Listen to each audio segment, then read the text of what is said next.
You don't need to be educated to be a follower. If you're going to live the Christian life, you better be ready to fight. These guys were common, normal, average, everyday people, just like you and I. Jesus calls imperfect people to be followers of him. Verse 21 again. And going on from there, let's read the whole thing. Why not? 18 through 22. While walking by the Sea of Galilee, he saw two brothers, Simon, who is called Peter. Okay, just pause there for a second. Peter was a fisherman. Do you know what Jesus said of Peter years later? You are the rock on which I'm going to build my church. This guy was a fisherman. You don't need to be educated to be a follower. You don't need to have all the gifts. You don't need to be an expert. You just need to be willing. So do I. And Andrew, Peter and Andrew, his brother, casting a net into the sea, for they were fishermen. And he says to them, follow me and I will make you fishers of men. Can you imagine? What is Jesus talking about? These guys are fishermen. Fishers of men? What are we going to throw our nets out in the water and we're going to catch men? No. I'm asking you to not do it the way you've always done it, but do something different. Follow me and I will show you how to do it. Immediately they left their nets. Now, this is striking because this is mentioned twice in this passage. And when something's mentioned twice, pay attention. Immediately. Here's what you didn't hear. Well, Jesus, Andrew, and Peter saying, Jesus, hold on a second. We got to get our 401k lined up. We got to make sure that our dad's taken care of. JP, are you saying that when Jesus said, follow me, they dropped everything immediately and followed him? Yes, I am. 100%. The dad was standing there. There goes my boys again, doing what they normally do, getting out of work, right? Zebedee. He's probably mending nets. Where are you guys going? Well, we're following Jesus. Because he said, drop the nets, so we're doing that. Now, let me just say this, and I'll insert this here.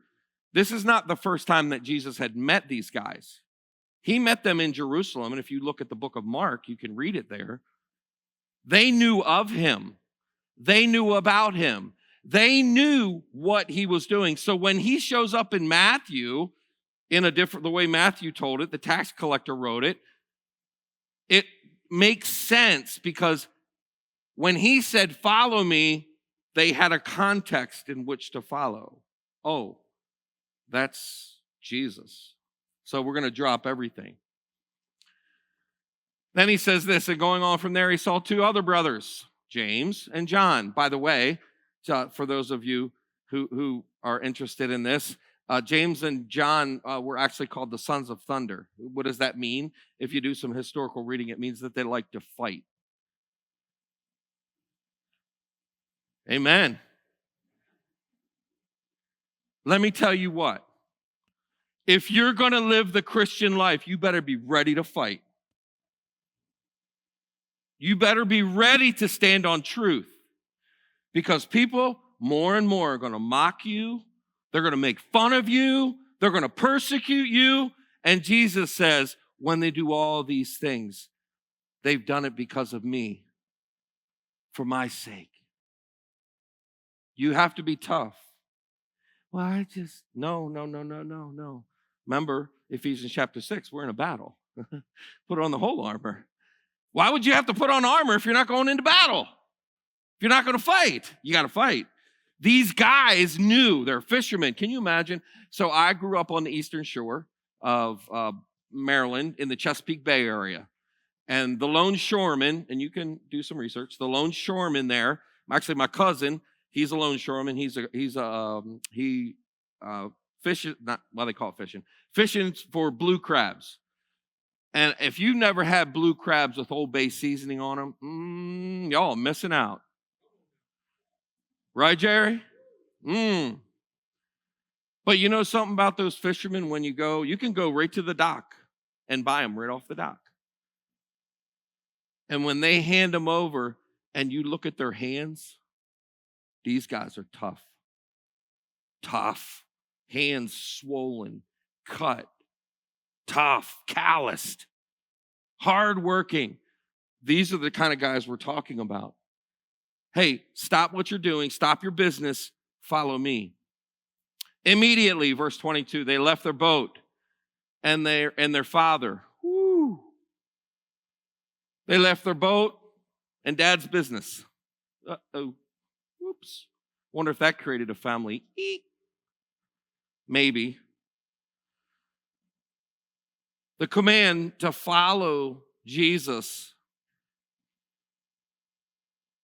was the call to leave whatever you've given your life for, whatever they've given their life for, and to follow him at any cost. Jesus chose guys to help him in his ministry because he was going to become the risen Son of God that saved the world. And he didn't want to do it alone. He wanted people to be a part in it with him. You know that means you, right? Well, I got problems. Join the club. Who doesn't have problems? You think these guys didn't have problems, issues? It doesn't say whether they were married or not, but I just, the way my brain works, like for Sue, during hunting season, there's 60 days where I'm hardly at home. They were gone. And she'll say, are you going to be home tonight, honey?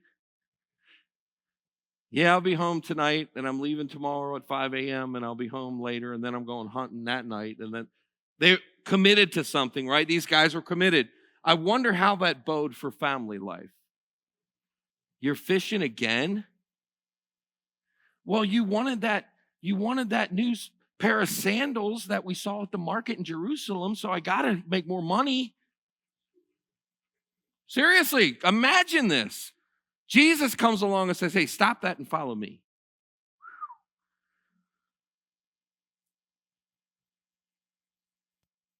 Here's what I know about these guys.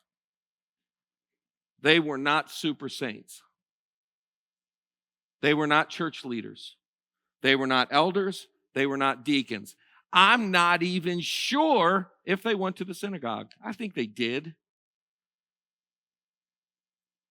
But these guys were common, normal, average, everyday people, just like you and I. And Jesus said, I want you to follow me.